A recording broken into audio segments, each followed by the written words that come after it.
मित्र ने आत्मा परमात्मा संबंधी सवाल पूछा था। उन्होंने विभिन्न प्रकार की साधनाएं की, ध्यान किए, कहते हैं किंतु कुछ समझ नहीं आता। सुनो पहले यह गीत, फिर उसके बाद आपके सवाल का जवाब दूंगा। ओशो तुम बिन नगरी नगरी सच्ची अलख जगाता कौन, ओंकार की राम कहानी दुनिया तक पहुंचाता कौन।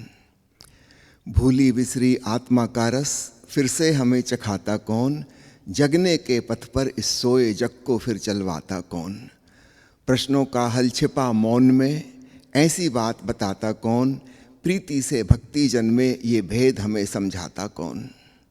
एक नहीं दो चार नहीं जहाँ थी लाखों आवाज़ें, एक नहीं दो चार नहीं जहाँ थी लाखों आवाज़ें, ऐसे में फिर एक खुदा की खामोशी सुनवाता कौन। चांद सितारे जुगनू सूरज सबके सब फीके पड़ गए, खुद के भीतर नूर खुदा का बंदों को दिखलाता कौन। दरिया प्यासा मंदिर सूना डरा डरा सारा आलम, सहमों से खुशफहम लतीफ़े कहता कौन, हंसाता कौन। अहंकार से मुक्ति दिलाकर सच्चा प्रेम सिखाता कौन, जीवन ही है प्रभु स्वयं में खोजो हमें बताता कौन। जागृति स्वप्न सुसुप्ति के भी पार है कुछ सिखलाता कौन, शून्य की नाव बना के हमको भव सागर तरवाता कौन। इस अंधियारी दुनिया में ध्यान के दीप जलाता कौन, रोम रोम में बसे राम का नाम हमें सुनवाता कौन। होशो तुम बिन नगरी नगरी सच्ची अलख जगाता कौन, ओंकार की राम कहानी दुनिया तक पहुंचाता कौन। उस रोम रोम में बसे राम को, या कहो ओंकार को, अनहतनाथ को, उसे जानना अध्यात्म की समस्त विधियों का लक्ष्य है। चूंकि प्रतीकात्मक शब्दों का उपयोग किया जाता है जो काव्यात्मक तो होते हैं, लेकिन सुनने वाले के मन में कोई रूप, कोई आकृति, कोई छवि बन जाती है। और बचकानी धारणाएं जो बचपन से हम सुनते चले आए हैं, उनसे हम सम्मोहित हो जाते हैं। शब्द हमको पकड़ जाते हैं। कहीं हमने शब्द सुन लिया, पढ़ लिया, आत्मा, परमात्मा, ईश्वर, कोई दूसरी भाषाओं में कह रहा है गॉड, कोई कह रहा है अल्लाह, कोई कह रहा है खुदा, कोई कुछ और चूँकि छोटे उम्र से हम सुनते आ रहे हैं, उस समय हमारे पास तर्क शक्ति नहीं थी, IQ लेवल हमारा बहुत कम था। हमने मन गढ़ंत कुछ कल्पनाएं बना ली, उस शब्द के आसपास कुछ रूप आकृतियां गढ़ ली, उसमें कुछ रंग भर दिए, और फिर हम उसकी खोज में लग गए। जब अध्यात्म की प्यास जागी, संसार से हमें वह नहीं मिल सका जो हम चाह रहे थे, शांति और आनंद और संतोष, तब हम अध्यात्म की तरफ उत्सुक हुए और वो बचकानी धारणाएं हमारी प्रबल हो गईं, और हम उस खोज में लग गए कि वैसा कोई ईश्वर, कोई भगवान कहीं मिलेगा जिसने दुनिया बनाई, जो दुनिया चला रहा है। वो मंदिर मस्जिद चर्चों में जा के लोग प्रार्थना करने लगे, ईश्वर को फुसला लें, अपनी बात उससे मनवा लें, और न जाने कैसे कैसे क्रियाकांड, कर्मों का सिलसिला शुरू हुआ। इन सारी बातों का अध्यात्म से कोई भी लेना देना नहीं है। इस बात को खूब अच्छे से समझ लीजिए। अध्यात्म की मुख्य 4 बातें हैं ओशो के अनुसार। पहला है जीवन का सम्मान, दूसरा है ध्यान अर्थात होशपूर्ण जीना, तीसरा है प्रेमपूर्ण जीना, और चौथा है ओंकार श्रवण में लौलीन होकर उसके संग एकात्म होना। न किसी शास्त्र की सिद्धांत की जरूरत है, न कोई ग्रंथ रटने की आवश्यकता है, न कोई विशेष कर्म के क्रियाकांड करना है, न पवित्र नदियों में स्नान करना है, न तीर्थ यात्रा करनी है। शांत चुपचाप विश्राम पूर्ण होके अपने भीतर सजग होके स्वयं को जानना है। बेहतर हो आप आत्मा परमात्मा शब्द भी ड्रॉप कर दीजिए, क्योंकि उनके साथ जुड़ी हुई हमारी बचकानी धारणाएं हैं, हम उनकी खोज करते हैं और वैसा कुछ मिलता नहीं। फिर हम निराश होते हैं।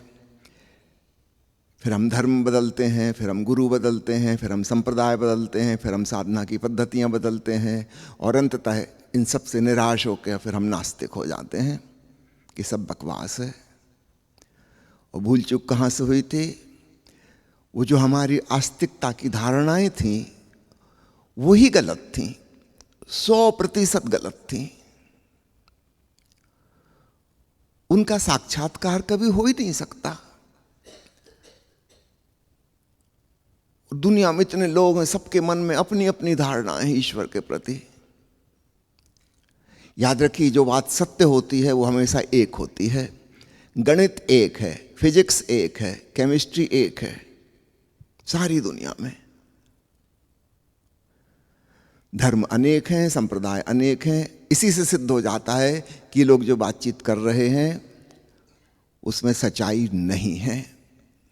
ये मनगढ़ंत अपनी अपनी फिलॉसफी है, और इसलिए वो सब अलग अलग हैं।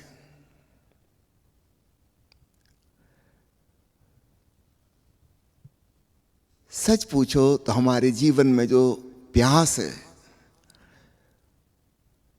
उसे आत्मा, परमात्मा, ईश्वर, मोक्ष, निर्वाण इत्यादि बड़े बड़े नाम देकर हम धोखा खड़ा करते हैं। वास्तव में ऐसा नहीं है। आप गौर से टटोलिए, सचमुच में प्यास क्या है?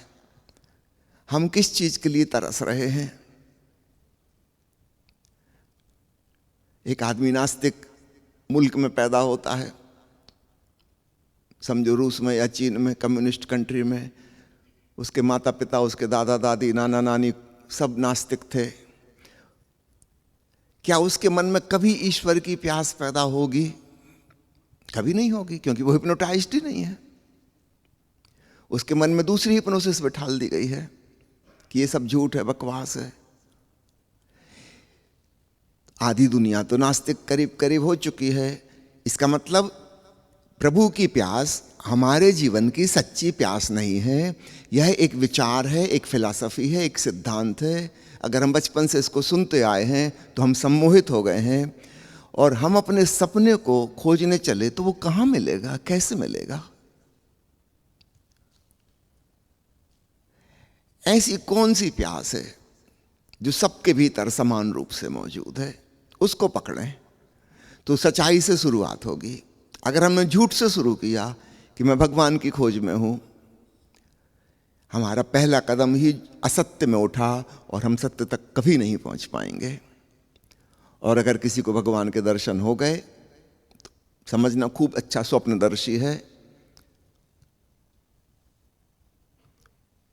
साधु संत अक्सर गांजा, भांग, अफीम इत्यादि का उपयोग करते हैं क्योंकि वो सपना प्रगाढ़ करने में मदद करते हैं, किसी प्रकार की मूर्छा, नशा। और ऐसा लगने लगता है कि हम जो सोच रहे थे, जिसका हम भाव कर रहे थे, वो साकार हो गया। ये केवल हैलुसिनेशन है, ये मानसिक भ्रांति है, इसमें कतई सच्चाई नहीं है। तो सबसे पहले तो हमारी प्यास ही झूठी हो जाती है। हम कुछ भी करें, हम कभी भी किसी सच्चाई तक नहीं पहुंचेंगे। हम स्टार्टिंग पॉइंट ही हमारा झूठ है, हमारी दिशा ही गलत हो गई। अपने भीतर सच्ची प्यास तलाश है। अगर किसी ने आपको धर्म के बारे में कुछ नहीं बताया होता, आप कोई शास्त्र ग्रंथ ना पढ़े होते, किसी महात्मा के प्रवचन ना सुने होते, आपके जीवन में किस चीज की तड़फ होती?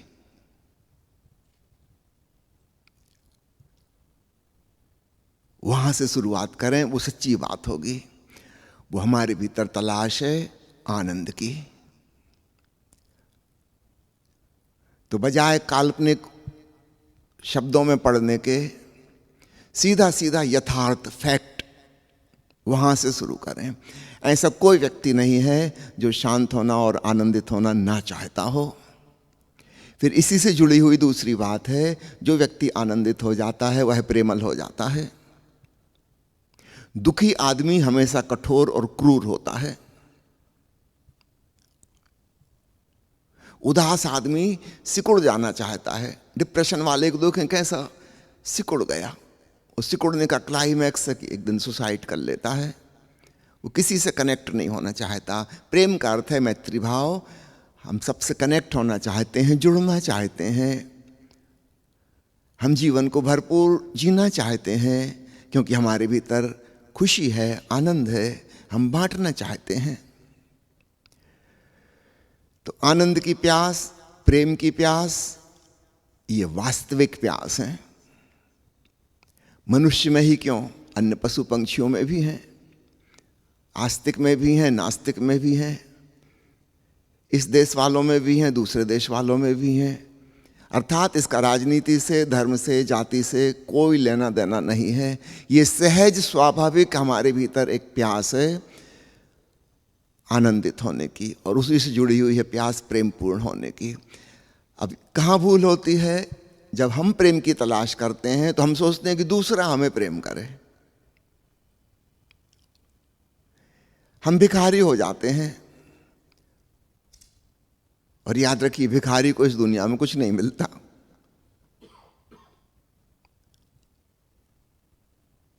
जैसे किसी को पता चलता है कि आप उससे कुछ छीनने आए हैं, आप उससे बचना चाहते हैं। चाहे भिखारी को आप कुछ दे ही दें, लेकिन वो प्रेम बस नहीं देते।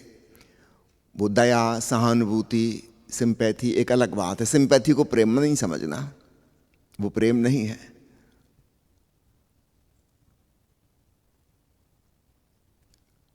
हम प्रेम तो चाहते हैं, लेकिन हमारी चाहत गलत हो जाती है।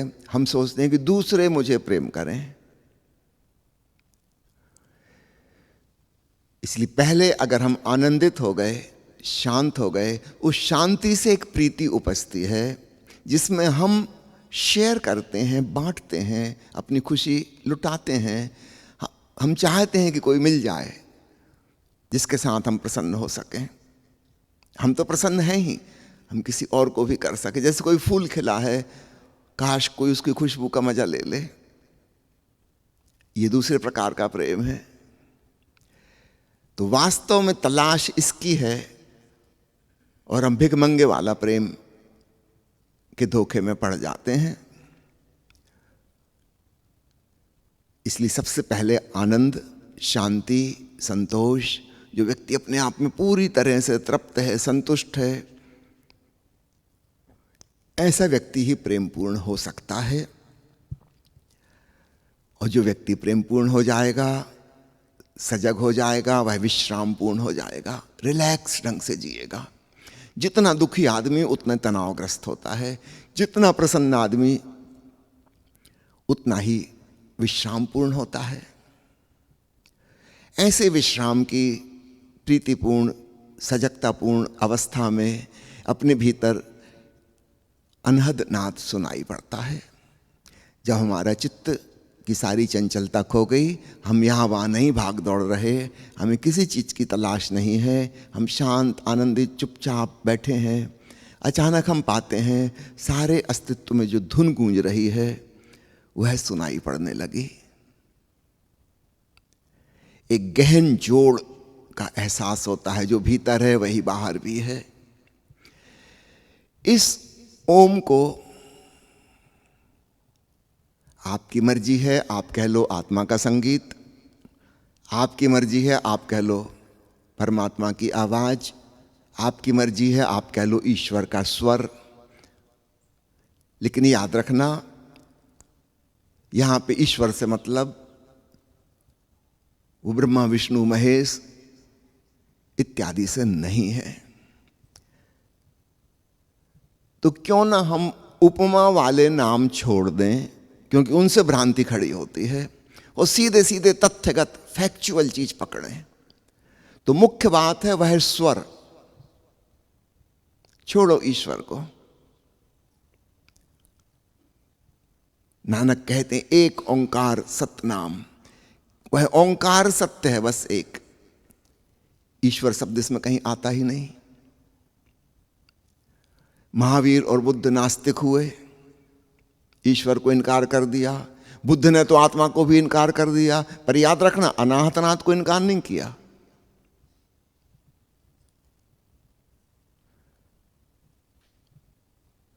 लाओत्सु के ताओ ते किंग में कहीं भगवान का नाम नहीं आता।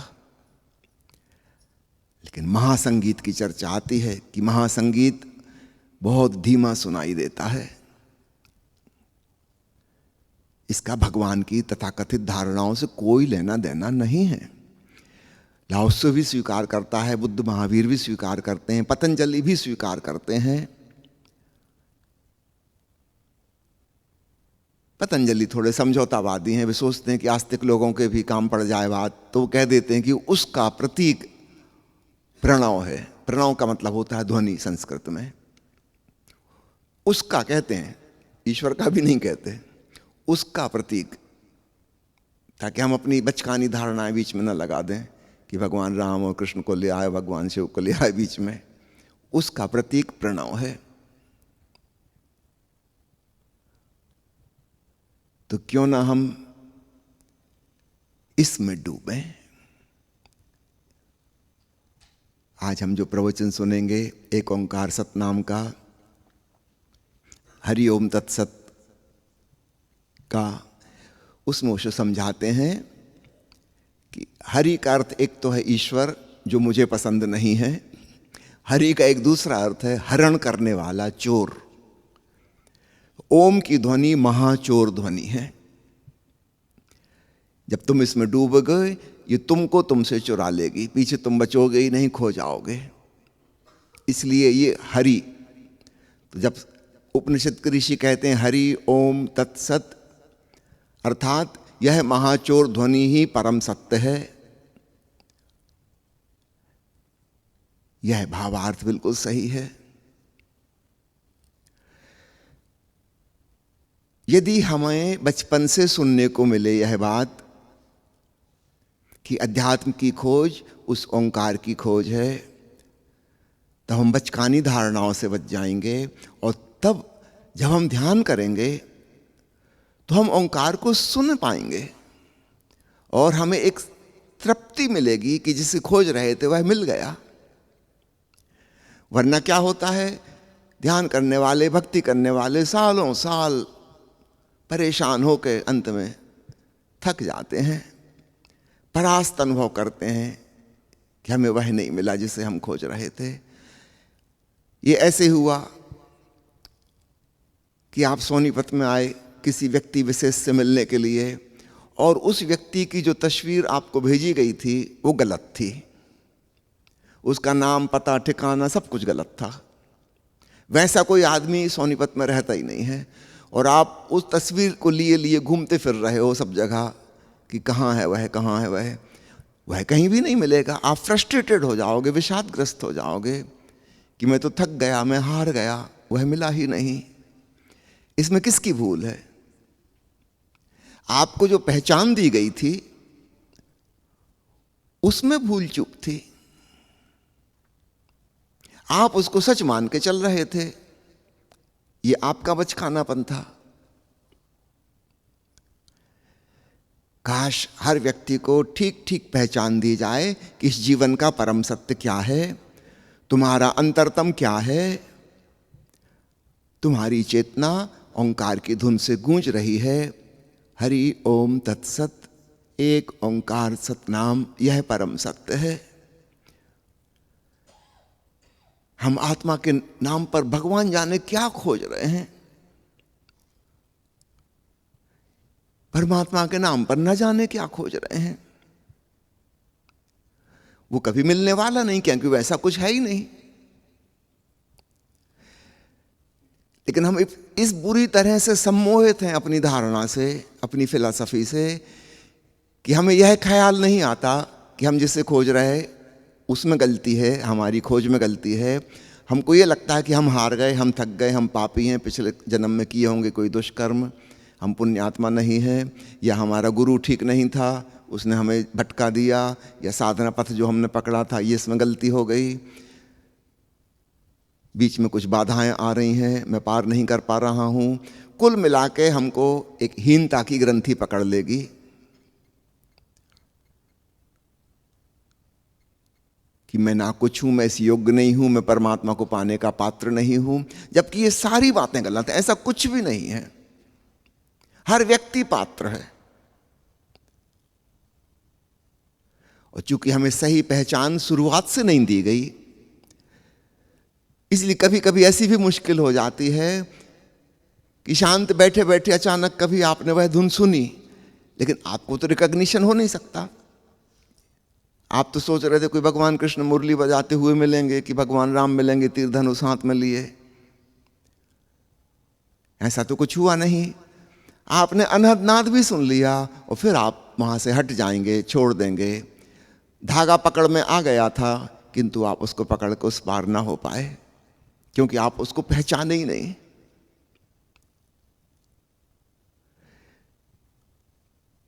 दुनिया में करीब करीब 33% लोग ऐसे हैं जिनको कभी ना कभी शांति के एकांत के क्षणों में अनहद नाद का अनुभव होता है, लेकिन दुर्भाग्य किसी ने उनको बताया ही नहीं था। वो सौभाग्य आता भी है और चला जाता है, खत्म हो जाती है बात। वो उस पर ध्यान ही नहीं देते, और जो ध्यान देते हैं वो डॉक्टर के पास पहुंच जाते हैं ENT का इलाज कराने कि हमारे कान में कुछ खराबी हो गई, अब और नई मुसीबत में फंसे। अब डॉक्टर इलाज करेगा, 1-2 साल में आप उससे थक जाओगे, फिर वो रेफर कर देगा मेडिकल स्पेशलिस्ट को। 1-2 साल में मेडिकल स्पेशलिस्ट थक जाएगा, वो रेफर कर देगा साइकाट्रिस्ट को। इस बीच में आप और बुरी तरह हिप्नोटाइज्ड हो गए कि कोई भयंकर बीमारी हुई है, कोई दवाई काम नहीं कर रही, और अब तो मनोचिकित्सक को दिखा रहे हैं कुछ मानसिक गड़बड़ी हो गई। आप भी कन्विंस हो गए। वो डॉक्टर देने लगा डिप्रेशन की दवाई। वो दवाइयाँ ऐसी हैं कि अच्छा खासा आदमी खाए तो डिप्रेस्ड हो जाए। आपको भरोसा ना हो तो 3 दिन खा के देख लेना, पागलपन की स्थिति हो जाएगी।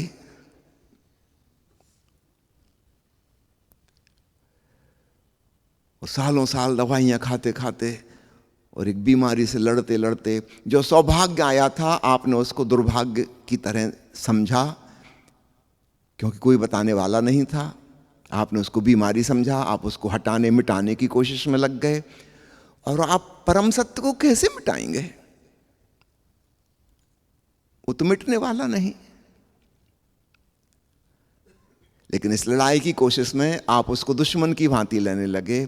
आप उसके साथ एकात्म नहीं हुए, प्रेमपूर्ण नहीं हुए, ध्यानपूर्ण नहीं हुए, सब गड़बड़ हो गया। तो प्यारे मित्रों, इस बात को खूब अच्छे से समझना। हमने बचपन से जो बातें सुनी हैं अध्यात्म के बारे में, धर्म के बारे में, और विशेषकर भगवान के बारे में, वो 100% गलत है। 100%, छोटा मोटा परसेंटेज नहीं है, बिल्कुल गलत है। खूब अच्छे से समझ लो। अगर आप परमात्मा शब्द का उपयोग करना चाहते हो तो मैं तो अनुमान करता हूं कि आने वाले भविष्य में हमें नॉन रिलीजियस टर्मिनोलॉजी, गैर धार्मिक शब्दावली का उपयोग करना चाहिए। वो ज़्यादा वैज्ञानिक होगी, टेक्निकल होगी, अस्तित्वगत, एग्जिस्टेंशियल होगी। फिर जो बात हम कहेंगे किसी से, उसकी वो खोजबीन कर सकता है, उसके प्रेम में डूब सकता है, और तब परम शांति घटित होगी। इसलिए कहते हैं ना उपनिषद के ऋषि, ओम शांति शांति शांति। उस ओंकार में डूब के परम शांति मिलती है। शांति से, आनंद से प्रीति पैदा होती है, और प्रीति से हमारे जीवन में संतोष आता है, हमारा जीवन सार्थक होता है। इतनी सी बातें हैं अध्यात्म की बस। इसमें न स्वर्ग नरक आता है, न देवी देवता आते हैं, न पूजा पाठ आते हैं, न तीर्थ यात्रा आती हैं। बड़ी सीधी सिंपल सी बात है। और जो बातें मैंने कही, ये सब कोई भी अनुभव कर सकता है, कोई भी, जरा सी कोशिश।